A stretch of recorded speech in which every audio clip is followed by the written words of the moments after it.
Bonjour à tous encore une fois. Pour ceux qui viennent d'arriver, on va pouvoir commencer.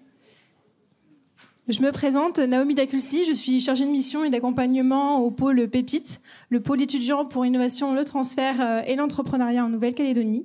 C'est un dispositif pour ceux qui n'auraient pas encore eu la présentation en début d'année, qui vous permet en fait de monter un projet entrepreneurial, d'association ou de reprise d'entreprise en parallèle de vos études. Et pour introduire justement cette table ronde où on a 6 intervenants qui nous font le plaisir d'être là ce matin pour vous parler de leur expérience en tant que chef d'entreprise, entrepreneur, porteur de projet, sur le sujet des énergies et du développement durable. Je vais commencer par rappeler justement, ça fera aussi, ça permettra à nos intervenants de voir un petit peu le dispositif et ce qu'il peut vous proposer. Si le son va bien marcher. Donc une petite vidéo.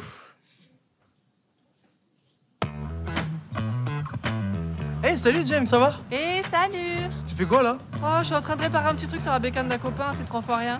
Eh, mais t'as l'air super doué, t'as déjà pensé à monter ta boîte? Oh, arrête, j'y connais rien. Et tu connais pas Pépite? Pépite, comme une pépite de chocolat? Ah, ça va, je rigole. C'est quoi ton truc? Alors Pépite, c'est le pôle étudiant pour l'innovation, le transfert et l'entrepreneuriat en Nouvelle-Calédonie. Pour t'expliquer, c'est un pôle fait pour te permettre en parallèle de tes études de te lancer dans l'entrepreneuriat. Si tu as eu ton bac et que tu es en BTS, en licence, en master ou plus, et quel que soit ton domaine d'études, lettres, langues, maths, informatique, économie, chimie... Bon, en tout cas, il y a Pépite qui est là pour t'aider à lancer ta boîte et à devenir ton propre patron. Donc, pour t'expliquer, tu peux candidater seul ou en équipe. L'essentiel, c'est d'avoir une idée en lien avec tes études, tes passions, genre pour toi, la moto. Pas mal le tatouage. Ça peut être aussi une envie de reprendre une entreprise ou de créer ton association. Pépite va t'apporter, en dehors de tes cours, des ateliers pour t'aider. Tu auras des tuteurs, tu pourras rencontrer d'autres entrepreneurs et tu pourras avoir accès à une salle tout équipée pour travailler sur ton projet. Les autres avantages de Pépite, c'est de te permettre de remplacer ton stage ou ton projet tutoré par un stage ou un projet dans ta propre entreprise. Et tout ça, c'est gratuit. En plus, cerise sur le gâteau, chaque année, le prix Pépite récompense le meilleur projet. L'an dernier, un étudiant entrepreneur a gagné la somme de 1,5 million. Pas mal pour t'aider à monter ta boîte, non? Ah oui, trop bien! Mais attends, mais moi je suis plus étudiante. Non, mais si t'es jeune diplômé, tu as aussi accès à Pépite. Faudra t'inscrire en D2E, c'est un diplôme d'étudiant entrepreneur qui te permettra de redevenir étudiant pour t'inscrire à Pépite. Et même si tu pars continuer tes études en métropole, on pourra te mettre en relation avec le Pépite de ta région. Car Pépite, c'est valable dans toute la France. Alors, qu'est-ce que t'en dis? Ah, mais c'est génial! Il y a plein de jeunes comme nous qui se sont lancés et qui sont aujourd'hui patrons et patronnes de grandes entreprises. J'adore. C'est chaud. Excellent.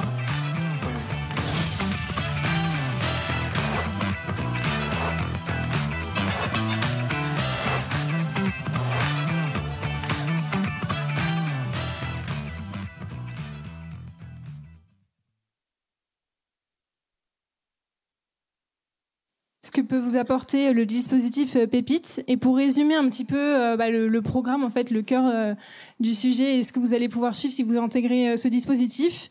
On commence l'année avec un bootcamp en début d'année, donc première semaine d'avril. C'est encore possible de candidater. À la fin de nos échanges, je vous mettrai toutes les dates pour postuler à Pépite. Ce bootcamp, c'est l'occasion de rencontrer d'autres jeunes qui ont envie d'entreprendre comme vous. Les projets, ça peut être, comme vous l'avez vu, en lien avec vos études ou pas du tout. Ça peut être une passion, quelque chose qui vous anime en dehors. Ça peut être des projets seuls ou en équipe. Et il n'y a pas d'âge pour se lancer. Pour vous donner des exemples, l'année dernière, la promotion était composée d'étudiants de 18 à 42 ans, du niveau bac au doctorat. Donc du moment qu'on a envie d'entreprendre, on voit que la réussite des projets n'est pas forcément en corrélation avec l'âge ou les diplômes. C'est surtout une question de motivation et d'oser. Donc ce bootcamp, c'est justement prendre confiance en soi, apprendre à se connaître, apprendre aussi à connaître les autres, savoir avec qui des fois on est fait pour travailler, avec qui des fois ça va demander des efforts. C'est aussi apprendre à pouvoir s'exprimer en public, mener une interview, travailler son image professionnelle. Donc tout ça, en fait, c'est une semaine intense où vous voyez un petit peu toutes les bases pour se mettre un peu dans le costume de l'entrepreneur.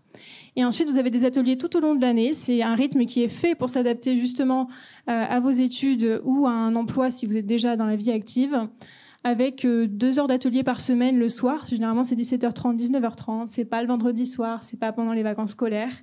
Donc c'est tout à fait jouable pour vous de suivre ce cursus.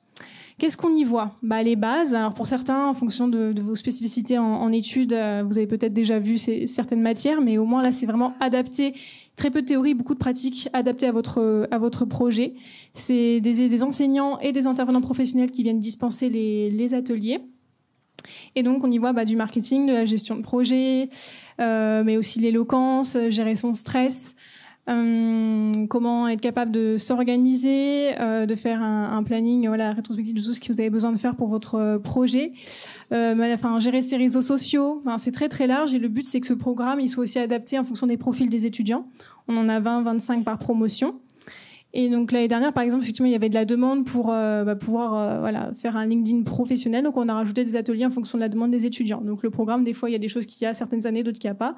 C'est vraiment vous qui nous faites la demande aussi. Moi, j'aimerais avoir du management ou j'aimerais avoir des conseils sur un sujet juridique. On peut le rajouter. Et c'est vraiment une chance parce qu'en Nouvelle-Calédonie, on est un petit pépite. Il y en a 33 en tout en métropole et en territoire ultramarin. Et ici, on est sur une échelle de 25 porteurs de projets par promotion. En France, ils sont 200-300. On ne peut pas faire du cas par cas comme on le fait ici. On vous suit vraiment. Il y a vraiment un gros réseau de partenaires qui se mobilisent et qui vous accompagnent, qui sont là pour vous donner des conseils tout au long de l'année. Et ça, c'est vraiment une chance. Et finalement, quelle que soit votre décision à la fin, que votre projet se lance ou pas, vous sortez avec des bagages, des connaissances qui seront un réel plus pour vous démarquer aussi quand vous serez prêt à vous lancer sur le marché du travail. Donc je vous encourage vraiment à être curieux. Si c'est pas maintenant, ce sera peut-être plus tard. Pépite sera toujours là normalement. Et voilà, merci. On va passer à la table ronde.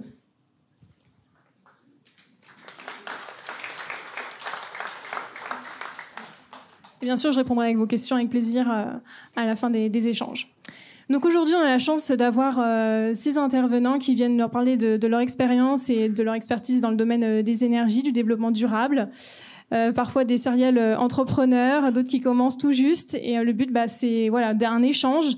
Donc n'hésitez pas à intervenir. Je regarderai régulièrement la salle. S'il y a des mains levées, je viendrai vers vous pour que vous puissiez poser la question aux intervenants. Ils prennent de leur temps, c'est des professionnels pour vraiment échanger avec vous.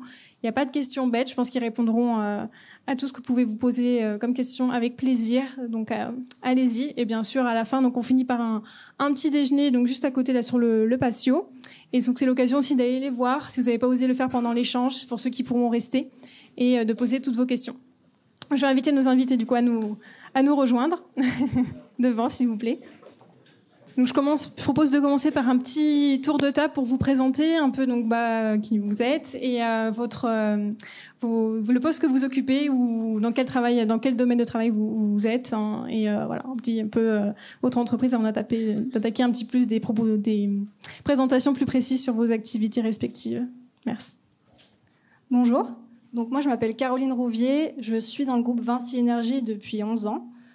J'ai fait un cursus d'études d'ingénieur, Bac+5, avec une prépa intégrée en métropole. Ensuite, j'ai passé 5 ans en Guadeloupe, aussi dans le groupe Vinci Énergie, et ça fait un peu plus de 6 ans que je suis en Calédonie, et je suis passée chef d'entreprise au Mexom au mois de janvier. Donc au Mexom, qu'est-ce qu'on fait? Majoritairement des travaux liés à la transition énergétique. Donc, côté production et côté consommation d'énergie. C'est-à-dire, côté production, on fait beaucoup de centrales solaires, du stockage. On développe les nouvelles énergies. On travaille aussi pour Enercal sur les lignes de transport qu'on réhabilite et qu'on crée quand il y en a en création. Et côté consommation, on fait tout ce qui est travaux d'éclairage public, bornes de recharge pour véhicules électriques. Et dans tous ces projets-là, où il y a de la consommation énergétique, des terrains sportifs, etc., on met toute une valeur d'études liée à l'économie d'énergie, à l'optimisation des produits, et on va jusqu'au recyclage. Et donc cette année, le but, c'est de développer d'autant plus ce côté transition énergétique et les valeurs qui vont avec, notamment sur l'utilisation des véhicules. Après, il y a beaucoup de choses au quotidien qu'on essaye de faire pour accentuer nos valeurs là-dessus. Voilà. Bonjour, je m'appelle Pierre Kraft. Il y a 40 ans, j'étais à votre place. à l'université. Donc, comme quoi l'université permet de parcourir ensuite un beau chemin. J'étais à l'île de la Réunion, j'ai étudié l'économie, ensuite j'ai fait de la finance, rentré en banque. Et puis, à l'âge de 27 ans, j'ai eu une chance, c'est que j'ai postulé en tant que directeur de société.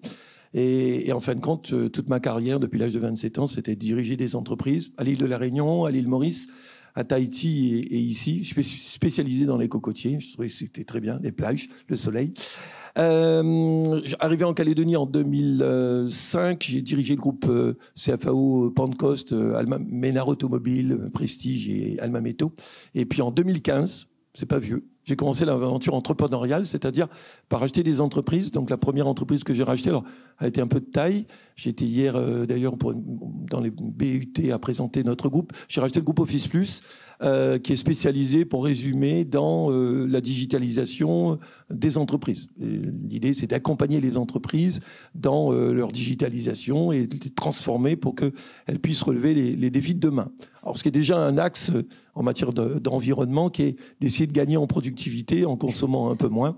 La digitalisation offre cette opportunité. Puis, la deuxième chose, étant donné que j'ai été pendant longtemps dans l'automobile, je suis revenu à mes amours en me disant il faut que je crée quelque chose en automobile. Et ce qui m'a poussé, c'est les questions que je vais vous poser. Petite question, est-ce que vous pensez que le réchauffement climatique est une réalité? Vous pouvez lever la main pour ceux qui disent oui. D'accord, vous êtes une grande majorité, mais vous n'êtes pas totalement tous convaincus. Est-ce que vous pensez, deuxième question, que la mobilité carbonée, c'est-à-dire que se déplacer avec un véhicule qui consomme de l'énergie, a un impact sur le dérèglement climatique? Vous pouvez lever vos mains, s'il vous plaît?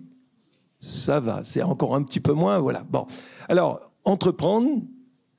Vous allez me dire, mais quel est le lien entre entreprendre et les questions que je viens de poser? Elles sont simples.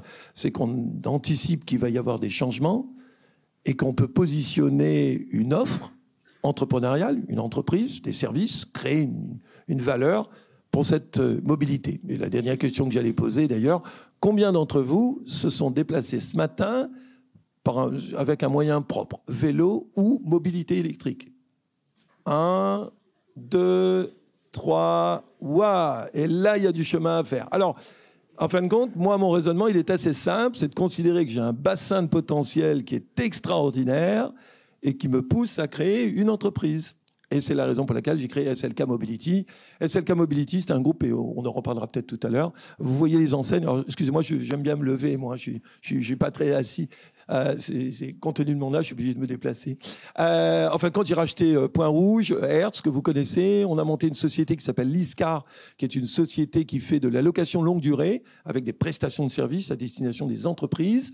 On a créé Autocase. Autocase, c'est un repreneur de véhicules d'occasion et revente d'occasion. Ça, c'est avec mon gendre. Et on a aussi créé Autovolt. Alors, qui connaît Autovolt? 1, 2, là aussi j'ai beaucoup de chemin à faire. Ok, qui connaît la marque MG et la marque BYD? Bon, ça prouve que j'ai encore beaucoup de travail. Okay, ben j'ai encore beaucoup d'années à travailler. En tout cas, on a créé les marques, on a importé les marques MG et BYD parce que ce sont des leaders mondiaux du véhicule électrique. Et l'idée, effectivement, que l'on a au travers de ces cartes, c'est effectivement d'amener une nouvelle offre en Nouvelle-Calédonie. Et puis, on a aussi fait venir la marque Silence. La marque Silence, c'est le leader européen des scooters électriques, 50-125 cm3, et des voiturettes électriques, qui me permet d'avoir une offre complète en mobilité électrique. Et puis, à partir de là, bien entendu, qu'est-ce qu'on travaille? C'est une mobilité innovante, plus respectueuse de l'environnement. Voilà, c'est à peu près ça qu'on travaille. Mais vous aurez l'occasion de me reposer des questions ou nous, de revenir sur le sujet de notre groupe. Merci. Bonjour à tous. Alors moi, j'ai moins d'expérience que tout ça. Je m'appelle Marine Léger et je suis du coup start-upeuse. J'ai créé l'application Foodbank en partenariat avec des développeurs. C'est une application qui a pour but de lutter contre le gaspillage alimentaire. Donc ça permet aux commerçants de revendre leurs invendus à des prix beaucoup plus attractifs pour les consommateurs de tous les jours. Donc ça permet de donner une seconde chance tout simplement aux invendus, d'éviter de gaspiller une production qui, eux, leur génère des coûts et tout simplement d'avoir aussi un impact plutôt positif sur l'environnement. pour mon parcours, parce que du coup, j'ai fait un petit peu l'inverse pour vous présenter le projet. Mon parcours, je l'ai fait à moitié ici, à moitié en France. J'ai fait une prépa, école de commerce ici. Et après, je suis partie du coup pour faire les concours en France. Et là, j'ai intégré une école de commerce où j'ai fait un master en marketing et stratégie de marque. Et après, j'ai fait une spécialisation dans l'entrepreneuriat. Et c'est en revenant ici, tout simplement avec le Covid, que je me suis un peu posé des questions. J'étais diplômée. Comme à peu près, je pense, la plupart de vous, je ne savais pas forcément ce que je voulais faire demain. Et donc, du coup, je me suis vraiment posé des questions sur quel projet on peut amener en Calédonie. Et c'est un projet que j'ai beaucoup aimé car il existe en Europe. Il est déjà très utilisé. Et donc, je me suis dit qu'ici, on pouvait faire quelque chose et développer tout ça. Donc, voilà. Et normalement, ça se lance dans 2 semaines. Donc, vous pourrez tester prochainement. Ouais. Bravo. T'as vu, Pierre, pour être applaudi, il faut être jeune. C'est ça. Bonjour à tous, je m'appelle Stéphane Zontheimer. Et j'étais aussi à la fac, j'ai un parcours universitaire, donc j'ai fait de fac sciences, on va dire, et puis terminé par un DESS à l'époque sur les métiers de l'environnement, mais il y a ça fort longtemps, je pense qu'il y avait des filières qui existent aujourd'hui qui n'existaient pas de mon temps. En 2 mots, moi j'ai choisi de bosser donc dans les métiers de l'environnement, et puis très tôt la question de l'énergie m'a intéressé, et donc j'ai bossé à partir de 2004 dans les énergies renouvelables. On était une petite structure qui s'appelait Aerowatt à l'époque, et on était une dizaine de personnes à s'investir dans le renouvelable à un moment où globalement on bricolait un peu, et petit à petit là, on le voit, les questions, vous avez levé la main, il y a une actualité qui nous rattrape, et puis le renouvelable, du coup, est devenu aussi une bonne façon de produire de l'électricité, on pourra en parler un peu. Et aujourd'hui, je m'occupe de Total Énergie Renouvelable Pacifique, ici en Nouvelle-Calédonie, et je suis ici en Nouvelle-Calédonie depuis l'année 2000. Voilà, donc je suis encore un petit Calédonien, mais je commence à avoir une bonne vision un peu de ce qui est bien et de ce qu'on peut faire, et surtout de tout ce qu'il y a à faire en Nouvelle-Calédonie, et c'est vraiment important. On aura l'occasion d'en parler ensemble. Voilà, merci beaucoup. Vous pouvez applaudir. Ah, tu vois. Bonjour, moi je m'appelle Serge Bessot et je suis très très impressionné parce que moi ça fait 50 ans que j'étais à votre place sur les bancs de la fac. Bon, j'ai fait Sciences Éco parce que maintenant je suis plutôt dans le secteur technique. Voilà, donc j'ai fait un peu tous les métiers du monde, dans différents pays du monde, et j'ai monté différents projets. Et à chaque fois, mon but, c'était quand j'arrivais dans un pays, soit j'avais une mission à remplir pour une grosse entreprise, soit je développais un projet personnel. Et à chaque fois que je débarquais dans un pays, je cherchais quel était le besoin dans ce pays pour ajouter mon plus dans l'économie. Et donc, arrivé en Nouvelle-Calédonie il y a 30 ans, je me suis un peu lâché parce que jusqu'à maintenant, j'étais un peu contraint de gagner de l'argent et par des projets plus ou moins matériels, j'étais plus ou moins contraint. Or, arrivé en Nouvelle-Calédonie, j'avais un peu d'argent, donc je me suis un peu lâché dans le domaine qui me passionne, c'est la conception. C'est-à-dire que c'est pas que l'entrepreneuriat, c'est vraiment la conception. Je suis inventeur, donc j'ai développé plein de projets, toujours dans le domaine de l'environnement. Bon, je ne sais pas si vous avez connu, j'ai créé Captain Chéri Croisière. Captain Chéri Croisière, c'est un bateau qu'on a transformé en propulsion électrique. Je crois qu'il n'y en a pas beaucoup dans le monde et on l'a exploité pendant 15 ans en charter. Donc on a eu énormément de succès et je l'ai revendu il y a 5 ans. Ensuite, je me suis livré dans plusieurs domaines aussi.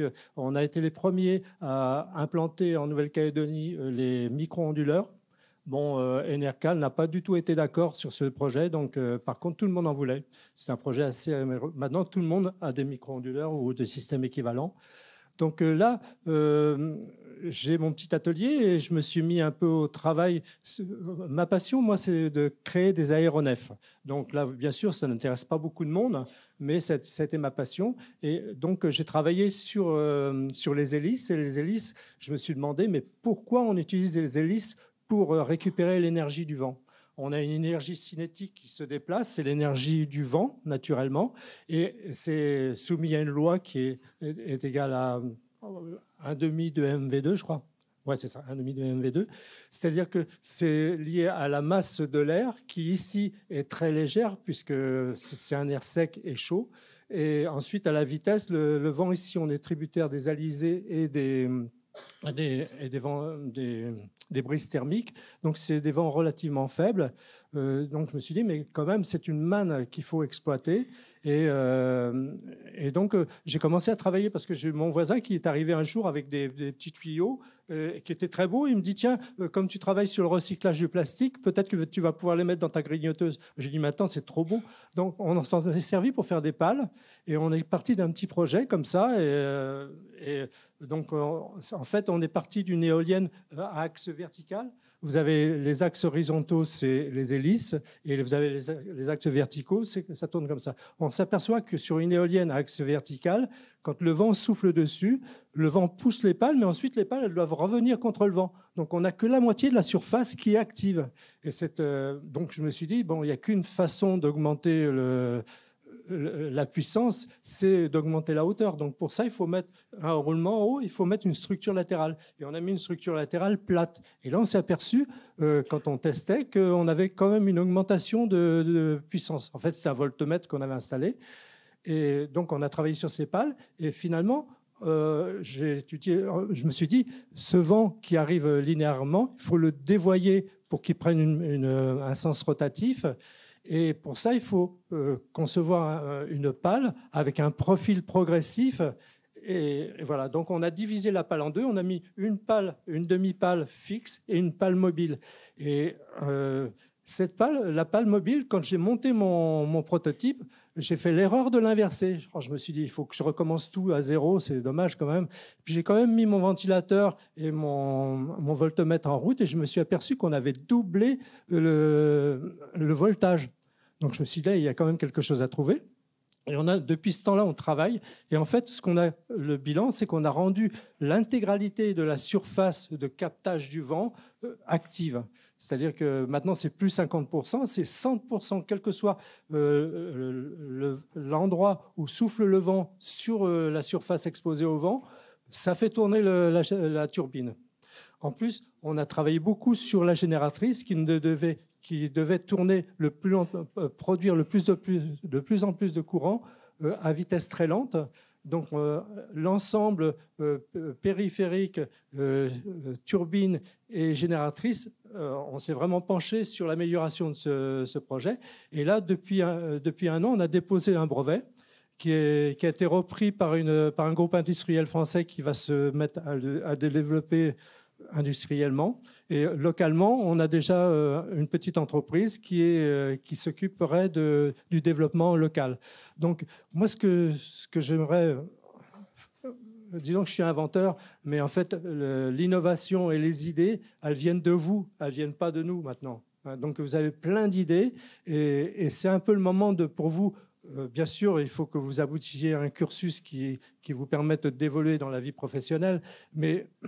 À côté de ça, il y a quand même le domaine de passion et de chercher quelque chose de nouveau. Et si on pouvait créer un groupe de travail pour faire avancer ce système de captage de l'énergie éolienne, ça serait fabuleux. Voilà. Je vous remercie.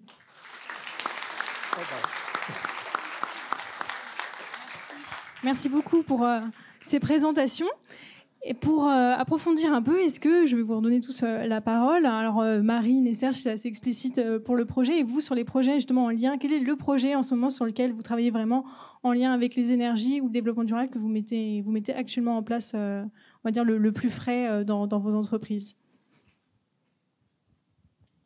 Alors récemment, on travaille sur 2 types de projets. Les bornes de recharge pour véhicules électriques, parce que comme le dit Pierre, et il essaye de développer ça... c'est l'avenir, surtout en Calédonie. Pourquoi ? Parce qu'il y a majoritairement une production solaire, notamment avec les aides que donne le gouvernement et toutes les autorisations qui sont en train de donner aux différents investisseurs. Donc il y a de plus en plus de centrales solaires qui sont en train de se produire et de se créer en Nouvelle-Calédonie. Ce qui se passe, c'est que ces centrales, elles donnent de l'énergie uniquement en journée. Donc en fait, on cherche à essayer de consommer un maximum la journée et pas la nuit. Donc pour ça, le véhicule électrique est très intéressant. Pourquoi ? Parce que quand vous êtes au travail ou quand vous êtes à l'université, vous êtes garé votre voiture la journée, à moins que vous fassiez beaucoup de terrain, elle reste garée majoritairement le long de la journée. Donc, en fait, on essaye de développer les bornes de recharge pour véhicules électriques sur les lieux publics, sur les lieux où les gens travaillent. Ça demande vraiment une grosse communication autour de la consommation. Et c'est ce qu'on essaye aussi de développer avec les centrales solaires qu'on pose chez les gens. Quand on pose des panneaux solaires sur cette voiture, c'est pareil, hein, il faut arrêter de mettre en marche ces machines la nuit, il faut tout consommer la journée. Donc il y a une grosse éducation à faire, on travaille beaucoup là-dessus. Et donc le véhicule électrique sera, je pense, un plus dans le mix énergétique de la Nouvelle-Calédonie. Donc c'est pour ça qu'on essaye de développer un maximum les bornes de recharge. On a déjà acheté plusieurs voitures à Pierre l'année dernière. Et l'autre gros projet sur lequel on travaille, c'est la centrale solaire de Prony, qui est portée par Total Energy. Donc, merci pour votre confiance. Cette centrale va pouvoir permettre d'aider à produire 40 mégas par rapport à toute la consommation de la centrale. Donc, ce n'est pas la totalité de la consommation, mais ce sera déjà une grande partie, et notamment une grande partie de la consommation en journée. Donc, c'est déjà une belle avancée pour cette centrale qui va, pour moi, ça va permettre de la verdir un petit peu, on va dire. Voilà. Bravo. Merci. Continuez à commander des voitures, c'est gentil, merci. Nous, on travaille alors en complément. D'ailleurs, on va lancer notre propre réseau de bornes de recharge pour démarrer, parce qu'on s'est dit malheureusement qu'il n'y avait pas assez d'acteurs, mais maintenant il y a des grands acteurs qui arrivent et tant mieux, ça va permettre de servir l'offre. Non, par contre, on travaille sur un axe un peu différent, parce que oui, le véhicule électrique, c'est l'avenir, donc d'une manière générale. Par contre, moi, ça m'interpelle et je vais continuer non pas mon questionnement, mais par rapport à ma présentation tout à l'heure. Moi, quand j'arrive ce matin, que je mets un quart d'heure pour passer de Nouméa à rentrer à l'université et que je vois les centaines de voitures qui sont garées toute la journée à l'université, je me dis, il y a un grave problème. Okay ? Alors, le problème, il est simple, c'est que les enjeux climatiques ou les enjeux de demain sont que chacun propriétaire de sa voiture qui dort toute la journée en attendant que le soir on rentre chez soi et que le week-end elle dorme, ça c'est quelque chose qui ne pourra pas durer. En tout cas, les statistiques mondiales sont claires. On produit aujourd'hui 70 millions de voitures par an dans le monde, dont 10% de véhicules électriques. Compte tenu de l'évolution globale du monde et de l'enrichissement, 70 millions ne suffisent pas à couvrir les besoins de l'humanité qui seraient les mêmes que les nôtres. Ça veut dire qu'il faudra en produire 140, 200. Mais la Terre ne peut pas produire ça. Donc, il faudra raisonner sur une mobilité différente et ce qu'on appelle, d'une manière générale, le multimodal. C'est-à-dire considérer que la mobilité de demain, elle doit être certainement propre, mais elle doit être aussi partagée, elle doit répondre à l'usage et pour cela, elle a besoin d'être connectée. Alors, ça veut dire quoi ? Ça veut dire qu'aujourd'hui, quand vous regardez la répartition de la mobilité en Calédonie, vous avez à peu près 98% de voitures, et allez, je vais être un peu plus généreux, 90% de voitures et 10% de mobilité publique. Le reste, il n'y a plus rien. Il n'y a plus de motos, il y a très peu de vélos, il y a... qu'est-ce qui existe ? Alors, transport en commun, non, les taxis, très peu. Enfin, globalement, en tout cas, la mobilité fractionnée, la mobilité à l'usage, elle n'existe pas. Il faut l'inventer parce que quand vous allez dans le monde entier, pour des pays ou des grandes villes qui se sont préoccupées de la problématique, oui, elles ont commencé à définir un schéma de mobilité. Et dans ce schéma de mobilité, vise à décongestionner d'abord les centres-villes de toutes ces voitures, de faire en sorte qu'on ait une circulation qui soit beaucoup plus saine, qui soit mieux, qu'on marche un peu plus, qu'on fasse un peu plus de vélo, qu'on puisse, je dirais, se déplacer plus rapidement et qu'on évite les embouteillages qui sont un véritable malheur pour l'économie mondiale, parce que pendant le temps que vous êtes dans les embouteillages, en dehors d'écouter la radio ou la musique, vous ne produisez pas grand-chose et vous consommez surtout du carburant. Donc, nous, on travaille, notre groupe, sur l'ensemble de ces axes. C'est-à-dire, premier, c'est d'essayer de trouver tous les moyens de mobilité propres qui peuvent exister, la voiture, l'utilitaire, le véhicule type bus électrique, Et puis en redescendant de l'autre côté, la voiturette, enfin la petite voiture, le scooter, la trottinette et le vélo. Donc ça, c'est le premier élément. Okay, donc trouvons des offres qui aujourd'hui existent dans le monde maintenant et qui permettent à un prix attractif de pouvoir rendre accessible cette mobilité. Ça, c'est le premier point. Le deuxième niveau, c'est de dire, on réfléchit à, OK, mais une fois qu'on a fait cette offre, est-ce que ça va changer? Alors, je trouve que maintenant qu'on a lancé des scooters, je roule de temps en temps en scooter. Et là, je me dis, je comprends pourquoi les parents des jeunes ici ne veulent pas qu'ils roulent en scooter. Parce qu'effectivement, la voiture a pris une telle place dans la circulation que malheureusement, le scooter, c'est dangereux. Mais ce n'est pas parce que le scooter est dangereux, c'est que le véhicule est dangereux. Ce n'est pas le scooter. Le véhicule est dangereux dans sa circulation et qui renverse un scooter. Alors j'ai eu l'occasion presque d'en faire les frais et beaucoup de mes copains l'ont fait en se faisant renverser parce qu'une voiture n'avait pas vu dans son rétroviseur que j'étais là. Donc, on travaille sur... et alors là, c'est un investissement personnel que je fais auprès des institutions, qui est de dire, attendez, il y a peut-être des choses à changer dans la réglementation routière. Est-ce que les 6 voies qui existent en plein centre-ville ont du sens ? Est-ce que les 4 voies d'entrée en centre-ville de la ville ont du sens ? Est-ce qu'on ne peut pas réserver une voie pour de la mobilité propre ? Est-ce qu'on ne peut pas créer des conditions de favoriser de la mobilité plus souple, plus légère, plus économique, plus écologique. Voilà. Donc, le deuxième niveau, c'est de travailler effectivement en réflexion sur ce qui se passe ailleurs. À ce titre, on travaille avec l'EGC que j'ai mandaté sur un projet de mobilité calédonienne 2030. Donc, on essaie et on travaille avec le BIT sur d'autres projets. L'idée, c'est de vous, les jeunes. Et quand je vous ai posé la question tout à l'heure, ça m'interpelle. Je dirais, vous les jeunes, vous êtes responsables de ce qui va exister demain et vous allez subir. Alors moi j'ai 62 ans, donc à 62 ans, oui, j'ai 62 ans. Et à mon âge, le passé, j'ai vécu. D'accord ? Ce qui va arriver demain dans les 20 ans à venir me préoccupe que très moyennement. Mais par contre, ça m'intéresse. C'est comme ça que je reste dynamique. Donc c'est vous les jeunes qui devez vous préoccuper de la problématique de comment allons-nous vivre sur la Terre dans les années à venir? Et comment on fait pour dès à présent, et moi je vous incite à réfléchir et à me contacter si vous êtes mobilisé et intéressé par les sujets de la mobilité propre. Hein. L'enjeu des énergies renouvelables, c'est un enjeu de ramener de l'énergie décarbonée dans le monde, puisque l'énergie, c'est l'élément essentiel pour produire. S'il n'y a pas d'énergie, on ne fait rien. D'accord ? Donc l'énergie, c'est essentiel. C'est pour ça qu'il y a des acteurs de l'énergie ou de la transformation de l'énergie, parce que ça, c'est essentiel. Mais derrière, comment on fait de l'énergie propre pour faire en sorte qu'on puisse assurer à cette belle terre un avenir et surtout à vous un avenir.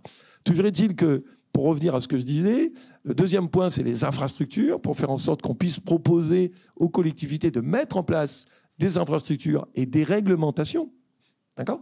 Des réglementations. Est-il encore normal aujourd'hui qu'il y ait des véhicules qui consomment 40 litres 100 de carburant, c'est-à-dire un impact colossal concernant les émissions carbonées? Est-ce qu'il est logique que ces véhicules ne soient pas déjà pénalisés comme c'est effectivement ailleurs? Donc, premier niveau, c'est les infrastructures. Deuxième niveau, c'est la réglementation. Et un dernier niveau, c'est utiliser les nouvelles technologies. Le multimodal, ce que je suis en train de vous dire, ne peut marcher que si on utilise aujourd'hui quelque chose qui est extraordinaire, c'est Internet et c'est le smartphone. Mettre des applications qui permettent de trouver à n'importe quel moment la mobilité dont on a besoin, c'est le rêve de demain. Et ce rêve, bien entendu, passe par l'intégration, soit le développement en Calédonie, soit l'intégration de solutions, effectivement, de connexion. Imaginez le monde dont je vais vous parler, 2030. En 2030, pour me rendre à l'université, j'ai eu tous les choix possibles. Premier choix, j'ai eu la possibilité de mettre mon vélo. Mais pour que je mette mon vélo, il faut qu'à l'université, je puisse le garer en toute sécurité. Donc il faut que j'ai un moyen de pouvoir mettre mon vélo dans une cage et avoir un gestionnaire. Cas typique d'un projet que vous pouvez monter facilement. Ça ne demande pas beaucoup de choses, ça demande juste de la réflexion et de dire comment on obtient. En plus, il y a des aides de partout, etc. Donc, je vais vous donner quelques idées de projets. Je peux vous en donner plein. Mais ça, c'est un cas. Alors, je suis venu en vélo, je suis venu en scooter, même problème. Okay. Est-ce que l'université a réservé, d'ailleurs, un espace prioritaire pour ces gens qui s'illustrent en disant nous, on est des vecteurs de développement de la Terre, on vient en véhicule propre, on vient en scooter. l'université devrait réserver un espace pour ces véhicules. Ce qui fait qu'en fin de compte, on va encourager les gens. Alors, en idée complémentaire, je suis venu dans un bus qui est un bus électrique. Et pourquoi je suis venu en bus? Tout simplement parce que quand j'ai quitté chez moi, j'ai pu prendre un bus pas très loin, ou j'ai pu prendre un premier moyen de locomotion, qui est un vélo, qui est une voiturette, qui est un scooter, qui est ma voiture. Je me suis garé à un endroit, et puis j'ai pris un autre moyen de transport. Il existe... Alors, je pourrais vous décliner comme ça toutes les solutions. En tout cas, nous, on travaille là-dessus. Aujourd'hui, quand on vend un véhicule électrique, je vous donne juste un exemple, compte tenu des défaillances, du manque de bornes de recharge actuelles, quand on vend un véhicule électrique dans nos sociétés, on propose gratuitement 30 jours par an aux sociétés, dans un package, la gratuité d'un véhicule thermique. C'est-à-dire que je conduis toute l'année un véhicule électrique propre et plus économique, puisque l'énergie électrique est beaucoup plus économique que le pétrole. Et à côté de ça, je peux quand même aller solliciter mon prestataire, ça peut être Point Rouge, notamment Liscar ou Hertz, qui me prêtera pour aller à Coné, pour aller en brousse, le pick-up dont j'ai besoin, le SUV dont j'ai besoin, ou un autre produit. Voilà, donc tout ça pour dire qu'il existe, on peut mettre en œuvre, sur la base de l'existant, des projets, et faire en sorte que demain, au travers d'une application, et ça existe déjà dans le monde, je vous encourage, pour ceux qui sont curieux, à aller les dénicher, il existe aujourd'hui une application dans 2 grandes villes du monde où on peut, sur la même application, trouver la trottinette accessible, la voiture accessible, le Uber ou le taxi accessible, le bus accessible. Et on peut combiner son transport. D'accord ? On sait que la trottinette, ou par exemple, sur la SAV, ça ne peut pas marcher. Le scooter, c'est un peu dangereux. On peut imaginer qu'on puisse prendre le transport qui permet effectivement, sur cet espace, de se déplacer et le meilleur transport possible. Voilà. Donc, notre métier consiste à essayer de trouver l'ensemble de ces 4 strates, de travailler sur ces 4 strates pour créer le monde de demain, qui, je l'espère, assez rapidement va changer. Et j'ose espérer que quand je reviendrai à l'université dès l'année prochaine, il y aura déjà une belle transformation sur la mobilité propre. Merci.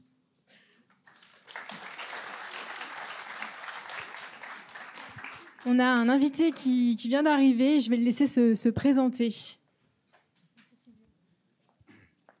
Donc, bonjour à tous. Je m'appelle Ngayoni Silvio. Je suis originaire de l'île de Nengone. Donc là, je suis entrepreneur sur l'île de Marais dans le domaine du traitement de déchets. Donc, j'ai une société. Nous sommes une équipe de 17 et ça fait à peu près 4 ans qu'on traite les déchets sur l'île de Marais.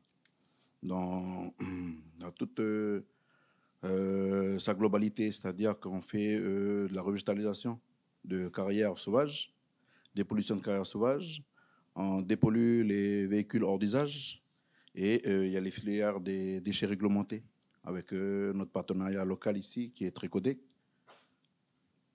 Donc voilà à peu près moi, ce que je voulais dire me concernant, et je pense qu'au fur et à mesure de la journée, jusqu'à demain, on apprendra mieux à se connaître. En tout cas, merci à Pépite pour l'invitation. Et bonjour aux collaborateurs qui sont ici présents. Et surtout à vous, les étudiants. Bon courage à vous et n'ayez pas peur de vous lancer sur des initiatives privées. Et voilà, tout à l'heure, il y a le monsieur collaborateur qui parlait sur demain, quel sera l'avenir de la Nouvelle-Calédonie dans l'énergie et le développement durable. Sachez que ce pays, c'est le nôtre, c'est le vôtre. Travaillez, trouvez votre voie et n'ayez pas peur. Bon courage à tous et je vous remercie beaucoup. Merci.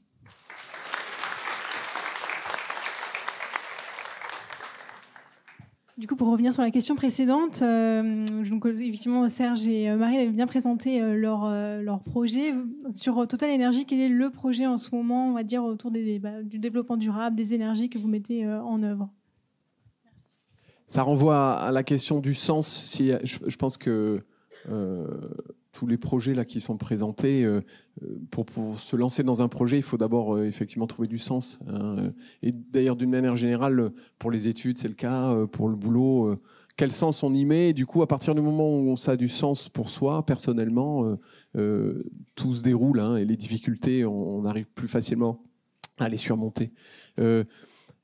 la Nouvelle-Calédonie, pour parler d'énergie, enfin vous le savez, je pense un peu tous, il y a un gros enjeu, c'est d'essayer de décarboner la production d'électricité, notamment l'électricité, c'est l'énergie globalement, mais l'électricité, il y a une quantité de carbone forcément très importante. C'est lié à plusieurs éléments, et notamment le fait qu'on a une industrie en Nouvelle-Calédonie qui est énergivore et qui consomme énormément d'électricité.